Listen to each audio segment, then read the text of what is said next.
एक लड़की दरोगा थी। उसकी शादी को महज 6 दिन शेष बचे थे और शादी होने से 6 दिन पहले ही लड़का द्वारा मना कर दिया जाता है कि हम तुमसे अब शादी नहीं करेंगे। अब इससे पूरा परिवार दुविधा में पड़ जाता है कि आखिर शादी क्यों नहीं कर रहा है लड़का। लड़की भी सोच में पड़ जाती है कि खूबसूरत है, जवान है, एक दरोगा के पद पर है, फिर भी उससे वो शख्स शादी क्यों नहीं कर रहा है। और इस पर सभी लोग चिंतित रहते हैं, चिंतन मनन करने लगते हैं। फिर जब महिला दरोगा को, जो लड़की थी, जब उसे पता चलता है सच्चाई के शादी से मना क्यों किया गया है, तो वो एक ऐसा कदम उठाती है जिससे घर के सभी जो लोग थे उसे मशवरा देते हैं कि बेटी, जो भी करना सोच समझ कर करना, बिगड़ेगा तुम्हारा ही और बनेगा भी तुम्हारा, तो कुछ भी कदम उठाने से पहले एक बार सोच समझ लेना। नमस्कार, प्रणाम। कैरम वार्ता के इस एपिसोड में, इस अध्याय में आपका स्वागत है। आज की जो कहानी है वो कहानी एक परिवार से रिलेटेड है, जिसमें एक महिला, एक लड़की की शादी होनी थी जो कि एक दरोगा थी, लेकिन शादी से 5 दिन पहले ही इनकार कर दिया जाता है। दोस्तों, आइए जानते हैं इन दोनों की कहानी इस वीडियो में। लेकिन वीडियो में आगे बढ़ने से पहले आपसे वही एक रिक्वेस्ट के वीडियो को थोड़ा सा लाइक कर दीजिए और कमेंट शेयर जरूर कीजिए, जिससे कि वीडियो कहानी और लोगों तक पहुंच सके। चलिए दोस्तों, वीडियो में आगे बढ़ते हैं। दोस्तों, उत्तर प्रदेश का एक जिला पड़ता है, जिला गोरखपुर। वहीं की ये घटना है, कहानी है। एक लड़की, अंजलि नाम था उसका, जो कि 1 डेढ़ साल से दरोगा में थी, दरोगा की नौकरी कर रही थी। 23-24 वर्ष की उम्र थी, गांव की रहने वाली थी। जब जवान हुई तो एक बाप को बेटी की शादी कराने की चिंता हुई, और इसी चिंता में उसके लिए जो उसका बाप था रिश्ते ढूंढने लगता है। शहर के, उसी जिले के अलग अलग गांवों में जाता है, रिश्तों को ढूंढता है। कई लड़कों को देखने के बाद उसे एक लड़का पसंद आ जाता है। लड़के का नाम राघव होता है, जिसमें जो राघव था वो एक जो छोटी सी उसकी खुद की कंपनी थी, खुद का मान लो एक गोदाम था, जिसमें बेड सीट जो बनती है, जो गद्दे बनते हैं, वो बना करते थे। महीने के 1 लाख रुपए महीने कमा लिया करता है, 1 से 1.5 लाख रुपए। लड़की के पिता को, जो अंजलि के पिता थे, उन्हें वो लड़का पसंद आ जाता है। लड़का के जो पिताजी थे वो मांग जांच करते हैं, दहेज की मांग करते हैं। तो वो दहेज में कहते हैं कि 5 लाख रुपए हाथ पर पक्की में चाहिए, और लर सोने की, और सोने की अंगूठी, 2 तोले की लर हो और 1 तोले की अंगूठी हो, और एक फॉर्च्यूनर गाड़ी। दोस्तों, बस इन्हीं सब चीज की जो लड़के के पिता थे, अंजलि के पिता से डिमांड करते हैं। दोस्तों, अब अंजलि के पिता को लड़का पसंद आ गया था। जब एक बाप को लड़का पसंद आ जाता है तो अपनी बेटी की खुशी के लिए सब कुछ कर सकता था। गरीब थे तो वो वहीं पर रिश्ते को पक्का कर देते हैं। घर वापस आ जाते हैं। घर वापस आने के बाद पैसों का इंतजाम करते हैं, मुहूर्त दिखाते हैं, और मुहूर्त दिखाते हैं तो 2 महीने बाद शादी होनी थी। दरोगा अपने ड्यूटी से घर वापस आती है। जिस दिन घर वापस आती है उसी दिन लड़के वालों को फोन करके बुला लिया जाता है, और जो पक्की होती है वो शादी पक्की कर दी जाती है। हाथ पर 5 लाख रुपए रख दिए जाते हैं।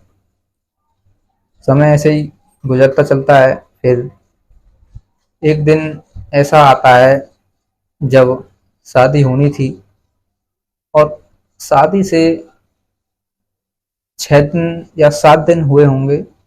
7 दिन पहले महिला दरोगा अपनी ड्यूटी करती हैं और ड्यूटी करते हुए जब वो अपने कमरे पर लौटती हैं तो उनका एक्सीडेंट हो जाता है, जिससे उनके चेहरे पर बहुत बड़ा जख्म होता है, बेहोश हो जाती हैं। हॉस्पिटल में उन्हें भर्ती किया जाता है। तो भर्ती करने के बाद सभी लोग वहाँ इकट्ठा हो जाते हैं। लड़की जो मीडिएटर था, जैसे जो बिचौलिया था, वो भी लड़के के घर वालों को बता देता है कि हाँ, लड़की का एक्सीडेंट हुआ है, तुम जल्दी से इस हॉस्पिटल में आ जाओ। आते हैं, डॉक्टर से बातचीत करते हैं सभी लोग। तो डॉक्टर उन्हें बताता है कि इसे बहुत गहरी चोट लगी है, तो इसके इलाज के लिए इसे तुम्हें आगरा ले जाना पड़ेगा। दोस्तों बस फिर उसे आगरा के लिए रेफर कर दिया जाता है, वहाँ उसका इलाज चलता है, ट्रीटमेंट होता है। ट्रीटमेंट में पता चलता है कि उसकी जो सिर है, खोपड़ी है, उसमें खून जम गया है, रक्त का जो थक्का जाम हो जाता है उसे, वो जाम हो गया है। उसका सर्जरी करनी पड़ेगी, इसके बाद उसका इलाज किया जाएगा। तो घर वाले उसका इलाज करवाते हैं, डॉक्टर से बोल देते हैं कि जितना भी खर्चा आएगा आप इलाज कीजिए। डॉक्टर बोलता है कि 10 लाख रुपए का खर्चा आएगा, अगर हो तो जमा कर दीजिए, हम अपना इलाज शुरू करते हैं। लड़की के पिता जो थे वो गरीब थे, उनके पास अब 10 लाख रुपए एडजस्ट कर पाना बड़ा ही असंभव था, क्योंकि जो पैसे कर्जे पर लिए थे वो उन सभी पैसों को शादी में लगा चुके थे, क्योंकि शादी में महज 6 दिन शेष बचे थे, तो पैसा एक भी नहीं था, सभी लोगों को एडवांस दे चुके थे। लड़के के पिता जो थे वो वहीं पर थे, डॉक्टर से कहते हैं कि ठीक है, पैसे हम देते हैं, तुम लड़की का इलाज करो। दोस्तों फिर वो पैसे देते हैं और लड़की का इलाज शुरू होता है। इलाज को 10 दिन बीत जाते हैं, लड़की ठीक हो जाती है, लेकिन हॉस्पिटल में ही एडमिट रहती है। जो बिचौलिया था उससे लड़के के पिता आकर बोलते हैं कि लड़की की हालत वैसी है, हम अब लड़की से शादी नहीं करना चाहते हैं, हमारा लड़का मना कर रहा है शादी के लिए। मीडिएटर बिचौलिया इस बात को जाकर के लड़की के पिता को बताता है। लड़की के पिता इस बात को सुनने के बाद सदमे में आ जाते हैं, सोचते हैं कि मैंने इतना पैसा कर्जे पर लिया है, अगर शादी नहीं होगी मैं तो बर्बाद हो जाऊंगा, लुट जाऊंगा। फिर यही बात घूमते घूमते जो दरोगा लड़की थी उस तक पहुंचती है। अब वो भी इस बात को सुनती है तो परेशान हो जाती है और अपने पिता की तरफ देखते हुए बोलती है कि पिताजी, जो होना था सो हो गया। दोस्तों जो लड़के के पिता थे वो भी 10 लाख रुपए डॉक्टर को दे चुके थे। अब 5 लाख रुपए उल्टे ही रह गए थे, क्योंकि 5 लाख रुपए से तो जो पक्की थी वो कर चुके थे, तो 5 लाख रुपए और कर्जा हो चुका था लड़की के पिता पर। ऐसे ही अब दिन गुजरते चलते हैं। जो राघव था उसकी शादी के लिए और रिश्ते आने लगते हैं इधर उधर से, क्योंकि अब सभी लोगों को पता चल चुका था कि रिश्ता टूट गया, पहला वाला। रिश्ते आते हैं। एक दिन उसे फोन आता है उसे फोन आता है कि उसके दोस्त का एक्सीडेंट हुआ है, और वो वहां पहुंचता है। ज़्यादा बड़ा एक्सीडेंट नहीं था, लेकिन दोस्तों एक्सीडेंट होता है तो परेशान हो जाता है, और वो उसी हॉस्पिटल में एडमिट किया जाता है जिस हॉस्पिटल में उसकी जो दरोगा लड़की थी जिससे शादी होने वाली थी, उसी पास वाले रूम में एडमिट किया जाता है। वो अपने दोस्त के पास पहुंचता है, राघव। राघव जब वो उस दरोगा को देखता है तो उसे देखने के बाद वो अपने आप को गिलानी महसूस करने लगता है कि मैंने इससे शादी क्यों नहीं की, अगर मैं इससे शादी कर लेता तो इसका भी घर बस जाता। बस दोस्तों बस यहीं से वो अपने दोस्त से मिलता है और लौटते हुआ अपने घर पहुंचता है, अपने पिता से बोलता है कि मुझे और कोई रिश्ता नहीं चाहिए, मुझे अंजलि मेहता से ही शादी करनी है। लड़की के बाप के पास लड़के के बाप का फोन आता है और रिश्ता सुनिश्चित कर दिया जाता है कि हम आपकी बेटी से ही शादी करेंगे। दोस्तों, ये बात सुनने के बाद पूरे घर में, पूरे परिवार में खुशियां छा जाती हैं। अब लड़की को ये समझ नहीं आता कि आखिर ऐसी क्या बात हुई कि लड़का उससे शादी करने के लिए राजी हो गया। पहले तो वो मना कर रहा था। तो दोस्तों, एक लड़का अचानक से शादी के लिए इनकार करे और अचानक से ही शादी के लिए हाँ करे तो एक सवाल तो उठता है कि आखिर कुछ ना कुछ बात तो जरूर ही होगी। बस लड़की दरोगा थी, तो वो जब ठीक हो जाती, छुट्टी हो जाती है हॉस्पिटल से, तो लड़की के पास जाती है और उससे बातचीत करती है।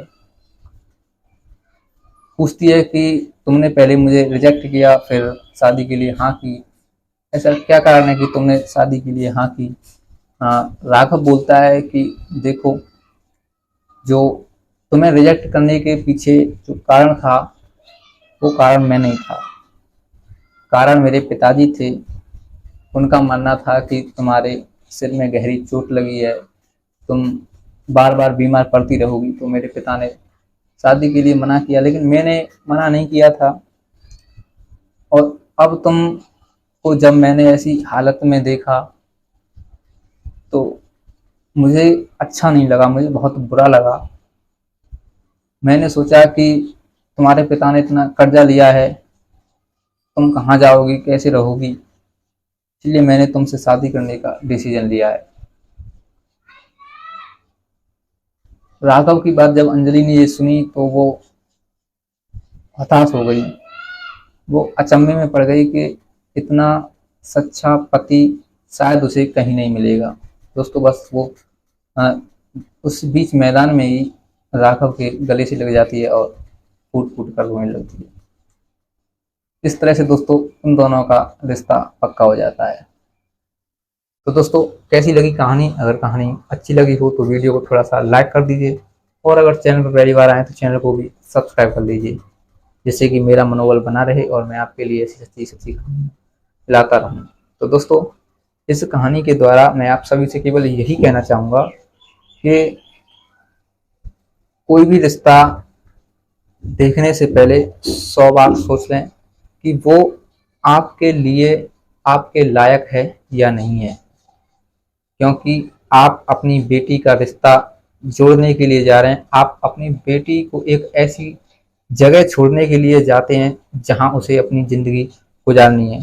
तो आपसे एक यही रिक्वेस्ट है कि रिश्ते को 100 बार जांचें, परखें कि क्या वो लड़का आपकी लड़की के लिए सही है या नहीं है। तो दोस्तों, मिलता हूं अगली ऐसी सच्ची घटना के साथ, सच्ची कहानी के साथ।